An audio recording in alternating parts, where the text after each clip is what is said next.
আসসালামু আলাইকুম। চোখ বন্ধ করুন তো একবার। ভাবুন আপনি সাদা এহরাম পরে কাবা শরীফের সামনে দাঁড়িয়ে আছেন। আপনার সামনে সেই কালো গিলাফে মোড়ানো আল্লাহর ঘর। আপনার চোখ দিয়ে অজুরে পানি পড়ছে আর মুখ দিয়ে বের হচ্ছে লাব্বাইক আল্লাহুম্মা লাব্বাইক। একজন মুমিনের জীবনে এর চেয়ে বড় স্বপ্ন আর কি হতে পারে? কিন্তু ভাই ও বোনেরা, একটু থামুন।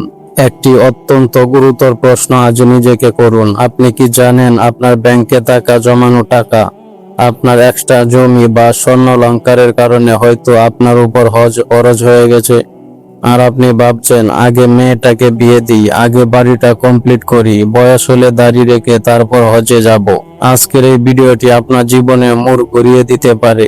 আজ আমরা কোরআন ও সহিহ হাদিসের আলোকে একদম পানির মতো সহজ করে জানবো ঠিক কি পরিমাণ সম্পদ থাকলে আপনার উপর হজ ফরজ হয়, সামর্থ্য থাকার পরও হজ না করলে কি ভয়াবহ গুনাহ হবে, আর হজ করলে আল্লাহ আপনাকে কি কি উপহার দিবেন। তাই ভিডিওটি না টেনে শেষ পর্যন্ত দেখুন, হয়তো আজকের এই ভিডিওটি আপনার আখিরাত বাঁচিয়ে দিবে।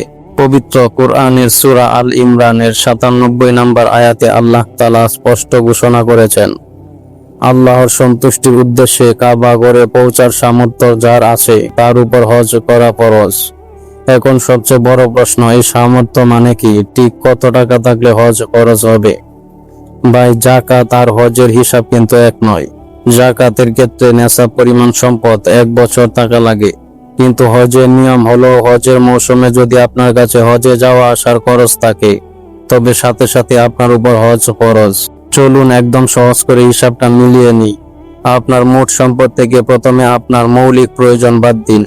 মৌলিক প্রয়োজন মানে কি? 1. আপনার থাকার ঘর, যেটা যতই দামি হোক। 2. আপনার পরার কাপড়, ঘরের আসবাবপত্র। 3. আপনার পেশার বা ব্যবসার হাতিয়ার, যেমন আপনি ডাক্তার হলে আপনার চেম্বারের মেশিন, ব্যবসায়ী হলে দোকানের রানিং মূলধন। 4. আপনার যাতায়াতের বাহন, যেমন নিজের ব্যবহারের গাড়ি বা বাইক। 5. আপনার উপর যদি কোনো ঋণ থাকে তবে সেই ঋণের টাকা। এই 5টি জিনিস বাদ দেওয়ার পর আপনার কাছে যে এক্সট্রা বা অতিরিক্ত সম্পদ আছে, এবার সেটার হিসাব করুন। অতিরিক্ত সম্পদ বলতে ব্যাংকে জমানো ফিক্সড ডিপোজিট, ডিপিএস, আপনার স্থির বা আপনার অতিরিক্ত স্বর্ণালংকার। এমন কোনো জমি, প্লট বা আপনার বর্তমান বসবাসের জন্য নয়, বরং ফেলে রেখেছেন বা ভাড়া দিয়েছেন।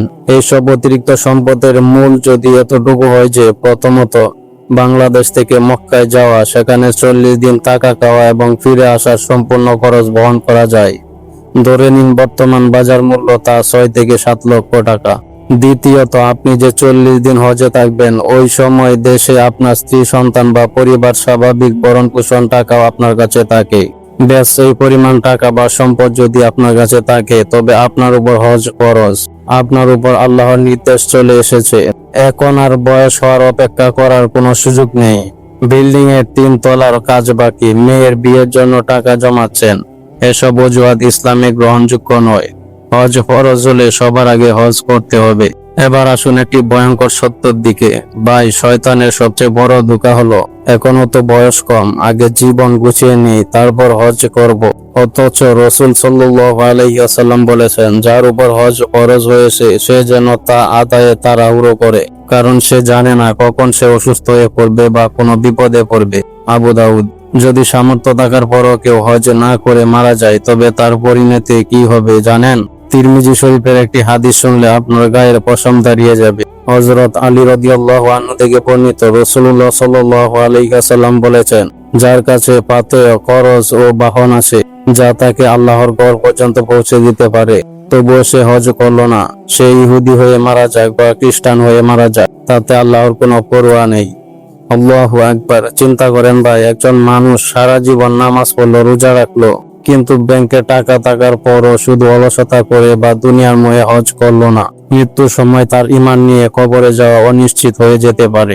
উমর ফারুক রাদিয়াল্লাহু আনহু তো বলতেন, আমার ইচ্ছে হয় যাদের উপর জিজিয়া করো, অমুসলিমদের ট্যাক্স ধার্য করে দেই, যারা সামর্থ্য থাকা সত্ত্বেও হজ করে না।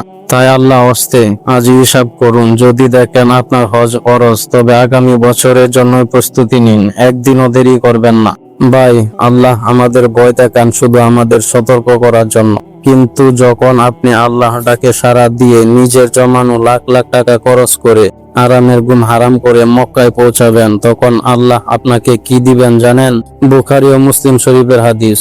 রাসূলুল্লাহ সাল্লাল্লাহু আলাইহি ওয়াসাল্লাম বলেছেন, যে ব্যক্তি আল্লাহর সন্তুষ্টির উদ্দেশ্যে হজ করলো আর সেখানে কোনো অশ্লীল কাজ বা গুনাহ করলো না, সে হজ থেকে এমনভাবে নিষ্পাপ হয়ে ফিরে আসবে যেন আজই তার মা তাকে জন্ম দিয়েছে। সুবহানাল্লাহ।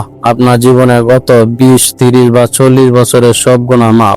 আপনার আমলনামা একেবারে শূন্য খাতার মতো পরিষ্কার হয়ে যাবে। অনেকে ভাবে হজে গেলে তো অনেক টাকা খরচ হয়ে যাবে, আমি তো গরিব হয়ে যাব।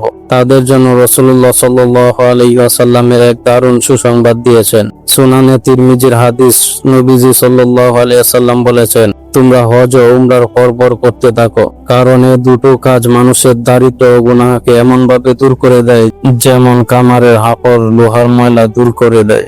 অর্থাৎ হজে টাকা খরচ করলে সম্পদ কমে না, বরং হজ হলো এমন এক ইবাদত যা আপনার জীবনে বরকত নিয়ে আসবে এবং দারিদ্র দূর করে দিবে।